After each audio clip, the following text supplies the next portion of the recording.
সুপ্রিয় দর্শক, এই মুহূর্তে আমার বন্ধু তুষারের কাছে সে বাজার থেকে কিছু সবজি নিয়ে আসছে, পাশাপাশি কিছু মশলা জাতীয় প্রোডাক্ট নিয়ে আসছে।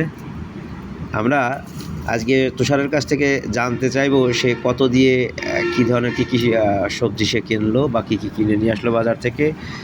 আর এই রমজানে যেহেতু সে বাজার করেই রান্নাবান্না করে বাসার জন্য, তো রমজানে প্রোডাক্ট সে কেমন দামে পাচ্ছে এবং রমজানের আগে কেমন পেত, তার অনুভূতিটা আমরা একটু জানতে চাই তার কাছ থেকে। বন্ধু তুষার, একটু বলো, এই তুমি রসুনগুলা যে কিনলা কত করে কিনলা? রসুন এটা হচ্ছে দেশি রসুন না, এটা হাইব্রিড রসুন।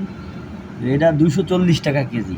আমি দেশি রসুন আমার পছন্দের, কিন্তু দেশি রসুনের এই কোয়া ছোটো এবং সেটা ছুলতে একটু কষ্ট হয়, এই কারণে এটা একটু বড় বড় কোয়াগুলা, এই জন্য এটা নেওয়া। মানে সোলার সুবিধার্থে বড়টা নেওয়া। সেটাই, স্বাদের ব্যাচেলার থাকলে যে সমস্যাটা, হ্যাঁ সমস্যা না, এটা একটা উপভোগ্য ব্যাপার। গুড।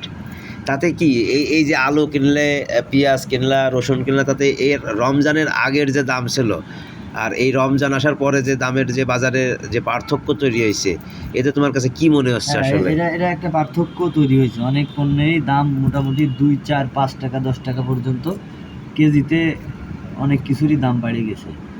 তো এক্ষেত্রে আমি পেঁপে কিনেছি। পেঁপের কথা বলি, পেঁপে হচ্ছে 40 টাকা কেজি পেঁপে। তো পেঁপে একটা সবজি, অবশ্যই আমার তো পছন্দের, অন্য মানুষেরও হয়তো পছন্দের। তো পেঁপে 40 টাকা করে কেজি, আমার মতে এটা হওয়া কোনোভাবে উচিত না।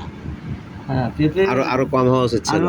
আরো কম। পেঁপে কিন্তু এই বছর মোটামুটি ভালোই পেঁপের দাম গেল। 2024 সালের মাঝামাঝি থেকে শুরু করে, অর্থাৎ জুন জুলাই থেকে শুরু করে এ পর্যন্ত পেঁপের দাম 20 টাকার নিচে স্বাভাবিক অর্থে আসেনি। কিন্তু রমজান উপলক্ষে ওই 20 টাকা 25 টাকা। এখন তো গাছে পেঁপে নেই, এখন তো গাছে কিন্তু পেঁপে নেই, চাষিদের ক্ষেতে কিন্তু এখন পেঁপে নেই। তো এই চাষিরা কিন্তু আবার ভালো দাম পাচ্ছে, এতে কি অনুভূতি কত?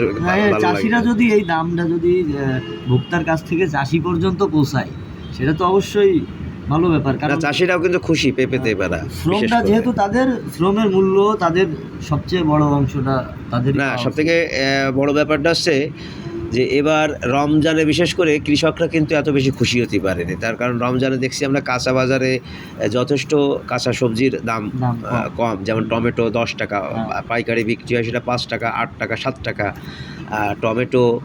পাশাপাশি এদিকে আছে শশা 30 টাকা 25 টাকা, মানে দাম তুলনামূলকভাবে কিন্তু যথেষ্ট কম। আমরা কিন্তু গত বছর দেখেছিলাম যে ঠিক এই রমজানের প্রথম রমজানে আমার মনে আছে শশা ছিল 120 টাকা করে। এই শশা কিন্তু এবার সেই 20 টাকা, 120 টাকার জায়গায় মাত্র 20 টাকায়। এটা কিন্তু একটা ব্যাপার। হ্যাঁ, অবশ্যই এর দাম যে একবারেই কম, সব কিছুর যে বেশি তা না। কিছু পণ্য আছে যেগুলো যেমন পেঁপের ব্যাপারটা আমি জানতাম না, কারণ আমি মাঠ পর্যায়ে আসলে কৃষির খোঁজ ওইভাবে রাখা হয় না, তো এই জন্য আমার জানা ছিল না। তবে অন্যান্য সবজির তুলনায়, অন্যান্য বছরের তুলনায় এবছর তো বেশ আগে থেকেই কম, যেটা আমরা দেখছি 4-5 টাকা করে নাকিও কেজি সবজি পাওয়া গেছে। আমি অবশ্য রান্না করে রেগুলার খাই। ফুলকপির দাম গেছে এবার 3 টাকা জমি থেকে। মানে চাষিরা তুলবে না কষ্টে, এরকম একটা মনোভাব তৈরি হয়েছিল। লেবারের দাম ওঠে না, তোলার দাম ওঠে না। তো যাই হোক, সুপ্রিয় দর্শক, আমার বন্ধু অনেক অভিজ্ঞতা শেয়ার করলো আমাদের সঙ্গে। আমরা তার সঙ্গে বিভিন্ন বিষয় নিয়ে আলাপ করলাম। ভালো থাকবেন, সঙ্গে থাকবেন, যুক্ত থাকুন।